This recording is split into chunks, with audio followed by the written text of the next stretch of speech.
this Violet well protected while also having their own form of solid, not necessarily solid, but their own form of damage in the front line as well.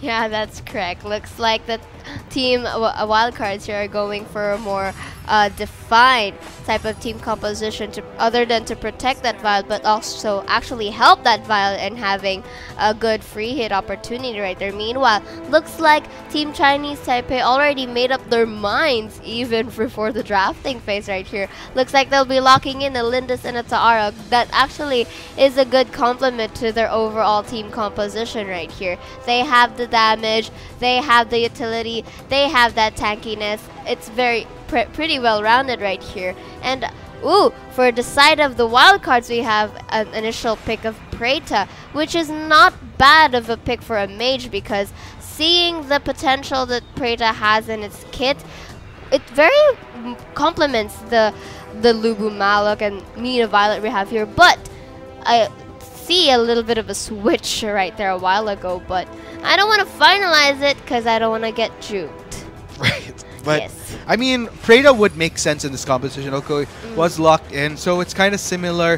Where he truly shines is in the team fights, especially once he builds up on items. But of course, the precaution here is if Hualin falls behind on this Preda, then that's going to be a different story altogether. Meanwhile, Lu Yao going to be taken down by Neil before he goes down himself. But overall, that is going to be a 2-for-1, of course, once again, in favor of the Chinese Taipei. You know, both sides playing a little bit more coy here. Oh, you take Abyssal Dragon. No, you take Abyssal Dragon. But numbers are definitely looking better for TP here. Okay, we're going to take a fight, in which case, if you don't want to take Abyssal Dragon, Neil trying to kite around, but he's taking the full bulk of damage, knowing very well that he's the easy target for the wildcard team to take. Meanwhile, the main team just going to back away, going to respect the numbers from the wildcard. Still not getting that Abyssal Dragon anytime. Oh, meanwhile, Hualin, that's definitely not a position you want the Preda to be in, stuck in the front line. And this is going to be something that the main team going to capitalize on heavily. 2 members down. Ooh. Chinese Taipei really starting to build up here. A little bit of 1v1 between Yuzon and Lu Yao. Lu Yao going to try to back away, though. This Tara, both tankiness as well as damage, Star going to complement it, but it's actually Yuzon that's rewarded for to and fro around the map right here. And we see here that the main team putting pressure onto the bottom side of the lane, especially onto that Preda right here. Yes, looks like they're going to go straight for Hualin. But okay, NT making it in the nick of time before the rest of the main team, which otherwise forces the Chinese Taipei wildcard to separate and defend. Mina takes so much damage. Neil able to land that auto attack within sufficient range. Looks like they're going to go straight for this turret right here. Taipei wildcard, they're doing their best to fend them off, but it's just not enough. The carries where they want them to be in terms of damage, not quite there just yet. Malok gonna get the knock up onto the main team. Wins tanking all that damage, but the damage in exchange from the main team onto the wild card is way too overwhelming, and it's actually the Malok that suffers as a casualty, but looks like main team just gonna go back toward the siege here. And if you noticed a while ago, the to and fro, them going to the top tower and going to the middle lane, they're actually utilizing the wave of minions that are actually up and coming. And looks like right here their top tower is already destroyed. More disadvantage for the wildcards, because look at the mispositionings that are happening, and the main team, knowing this, they're already taking advantage of this while pushing the towers and go and giving pressure towards the members of the wildcard. This is not looking good because they're already limited when in terms of resources and map control. Yes, looks like it's only a matter of time here. Neil, of course, waiting for a wave to push in just so that they could take down this last high ground turret. Definitely the safer out here, but looks like Win's actually going to go for an initiate onto the members of the wildcard team. Already the Mina goes down. Can they go for more here, though? Don't want to overtake too much damage. Yuzon manages to take down Lu Yao. Looks like they're going to go straight for the core here instead, but let's just say 11 trying to keep the dream alive by winning this game, but it's such a tall order that they have to go through at this point. Looks like it's Neil taking off camps, just letting the rest of the main team deal with who remains from the side of the wildcard, and that's going to be it. That is going to be game 1 going to the Chinese Taipei main team. Very, very well played. A Raz or a Kali right here, but it looks like they're going to have a Raz right here, which kind of is good, but ooh, there, I was supposed to say with regards to damage that it's not gonna be so good, but since they're initially picked a Violet, then I guess it's kind of nice and it complements with regards to the Balak and the team. Yes, so not a bad way to go actually. Kali as well as a Violet, because very similar to earlier amidst some small tweaks and modifications. Swapping out the Lubu for a Teamy, definitely pretty good, because Teamy in effect grants extra survivability for if ever key carries are taken earlier on. And it doesn't even need to be carries, let's say through the Teamy, not to mention swapping the Preta for a Kali. A little bit more safety there as well, and much more consistent damage, a little bit more precaution as opposed to a Preta. So meanwhile, we have a little bit of an invade here coming in from the wildcard team. Oh no, looks like the Violet way too far off, not the best angle to go for, ends up getting caught between the turret and some pretty good damage onto Abyssal Dragon. All a matter of who it goes to. Wildcard will secure it. It's actually Wins that gets caught in the midst of things and gonna get taken down.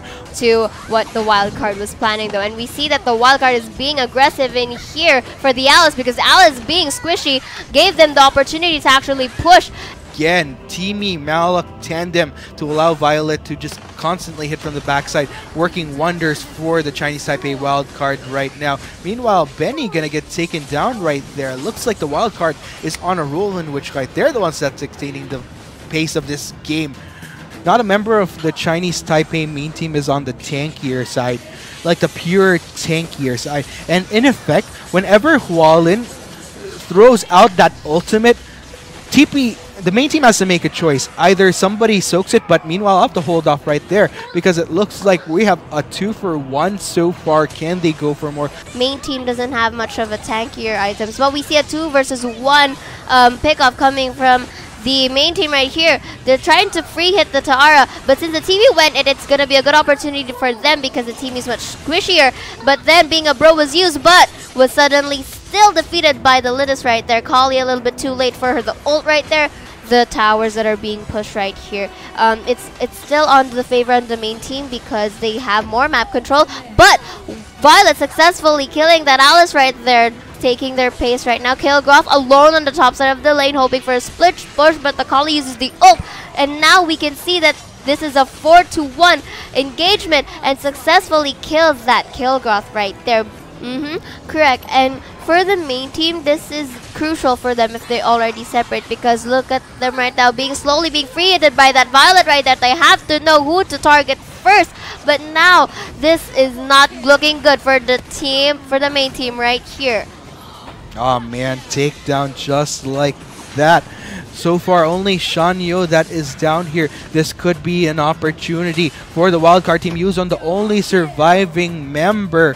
If the wildcard team plays their cards right, they could take down Yuzon and just go straight for the core, in which case, which is exactly what's happening. Yuzon trying to go for NT here, taking a bit of a while. Looks like gonna turn to MG. In exchange, looks like making the right decision. 11 and Hualin realizing what's happening, gonna help their teammate right here. Yuzon gonna get the full bulk of damage from Hualin, but I think that was just enough time for the main team to respond and respawn. Meanwhile, we see the Maluk ult right there. Violet successfully destroying that mid tower. And we see here, oh, this is not a good Violet successfully free healing one by one the members of the main team. But Lindis here successfully gets another kill from the wildcard. Yes, looks like main team in constant effect. Forced to think twice. Back away, Benny didn't need to do because of the Ethereal Pulse thrown out by Kali. A bit of a messy fight that we're looking at here. Shanyo managing to slay Yuzon, just hitting from the backside. Meanwhile, main team just kind of caught. Great front line coming here from NT, but looks like Wins has a different thing going for him. Goes straight for the backline, able to find that opening, and it's only the Violet that's up and kicking. Main team, can they go for a finish here? Malak is going to be up in a bit.